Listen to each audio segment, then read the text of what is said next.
Now, a really interesting phenomenon happens is that we haven't done the immune system yet, but typically to form antibodies, you need a prior exposure to an antigen, and then you'll react by making antibodies that are, as I said, like a lock and a key. There's one exception, one main exception, and that's this, is that people tend to develop, they do develop, anti-A and anti-B antigens. So, say if I'm type A, I tend to form antibodies against the other blood types within me, even though I've not necessarily been exposed to them. And they tend to occur at about 2 to 8 months of age, and they hit a maximum concentration about 10 years. So that means that if I was, say, A-type blood and I was given B-type blood in a transfusion, I would have a significant risk of having pre-made antibodies that would actually react against the type B, which is why matching blood is very important. And I could end up with an agglutination. Remember, that's where antibodies interact with antigens. And of course, this could lead to transfusion reaction. And in this case, it's not only just the velcroing of these red blood cells together as the antigens and the specific antibodies mix, and I get a clumping of cells.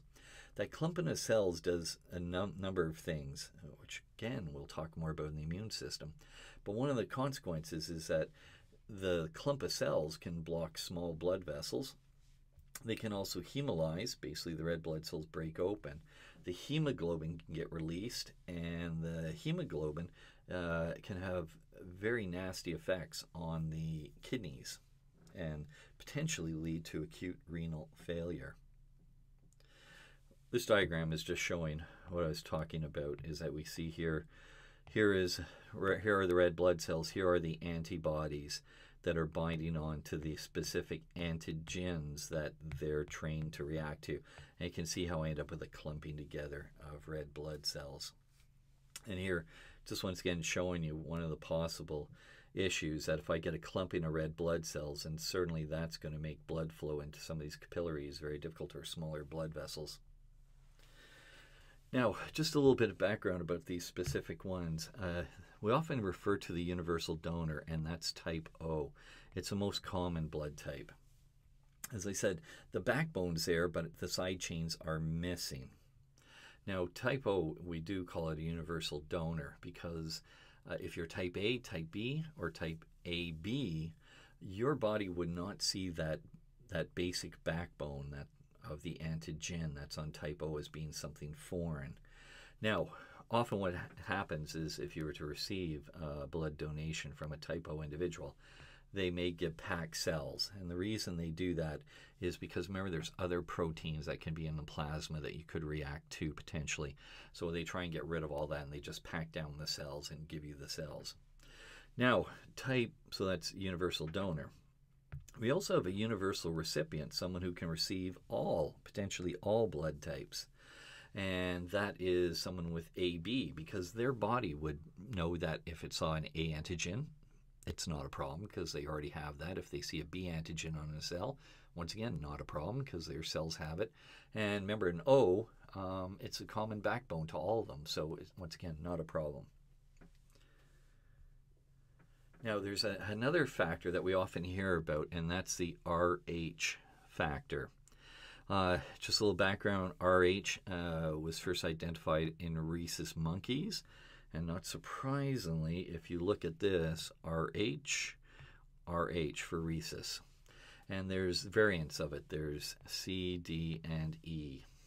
It typically is the D that is the most reactive. And that when we're considering, because often you'll hear about a blood group being, say, A positive, A negative. The positive negative is really this RH group. So if you're Rh positive, that means you do have this extra antigen on your red blood cells. Now, it's not the same place as the ABO antigens. Now, once again, this is unlike the blood, which was a rare exception where you could have pre-made antibodies in your body against the blood type. You usually need to be exposed to the Rh positive factor to produce antibodies. Your body won't make them beforehand. And this becomes an issue that if we're dealing with an Rh negative woman and she's carrying an Rh positive fetus. And one of the big problems here would be, let's see if I can go here, is that now blood, when we're looking at the placenta, blood does not cross the placenta. Nutrients do, etc. But one thing that can cross the placenta are antibodies. They can get in here. Now, if a woman is Rh negative and she's carrying an Rh positive fetus, the blood doesn't mix during pregnancy under normal conditions. And then, but what can happen is at the time of birth, as the placenta detaches, a little bit of the fetal blood may make it into the mother's circulatory system. So if that fetal blood is Rh positive and the mother is Rh negative, then that fetal blood will likely cause the mothers to start to make antibodies against the Rh positive factor. Now that won't hurt that current first child. That child's out into the world, etc. It won't hurt the mother.